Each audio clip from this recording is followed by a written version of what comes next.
Jedan važan segment digitalizacije našeg sistema, kao što sam pomenula, jeste i takozvani PACS sistem za arhiviranje snimaka, slika,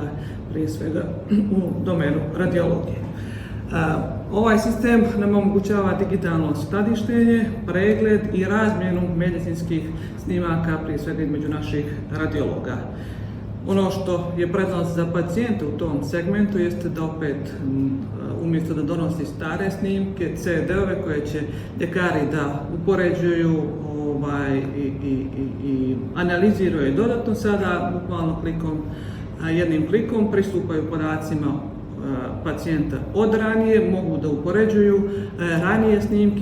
snimke sa skenera, magneta, sa ultrazvučnih aparata i da na taj način brže dođu do dijagnostike, odnosno da dobije pacijent u tom smislu može brže da dobije pravovremenu terapiju i naravno sa analizom historijata bolesti bude siguran u sve ono što ljekar njegov i prati. Pored toga, kada smo kod radiologije i segmenta radiologije, osim što PACS omogućava razmjenu podataka i brži pristup ljekara kada su potrebne konsultacije koje su vrlo česte u ovom segmentu, bilo da se ljekar nalazi u Crnoj Gori ili negdje van naše države, na pristupom PACS sistemu koji mu je odobren može vrlo lako da pristupi svim snimcima pacijenata, tako da i to drugo mišljenje može vrlo lako da se i brzo dobije, što je posebna pogodnost za pacijente koji sada više ne moraju da idu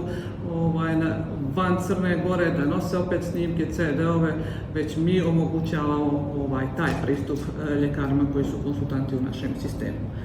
Dodatno, u radiologiji također već smo počeli sa implementacijom i korištenjem softverskih rješenja koji se odnose na vještačku inteligenciju. U tom domenu, budući da je sva naša oprema posljednja riječ tehnologije u radiologiji, na samom primjeru možda skenera koji osim toga što je jedinstven u Crnoj Gori, što je sa ultraniskim nivom zračenja, također naš skener je već prepoznat kao rješenje koje uz pomoć vještačke inteligencije vrši dijagnostiku, analizu medicinskih slika, daje prognozu određenih bolesti na osnovu tih big data, odnosno budući da smo uvezani u sistem Siemensov radiološki sistem, imamo mogućnost da na bazi obrade velikih podataka, velikog broja podataka, snimaka i slika, da se prognozira i da sistem sam već upozorava ljekare na određene anomalije u dijelu bolesti kod pacijenata. Tako da konkretno naš skener raspolaže sa tim softverskim rješenjem za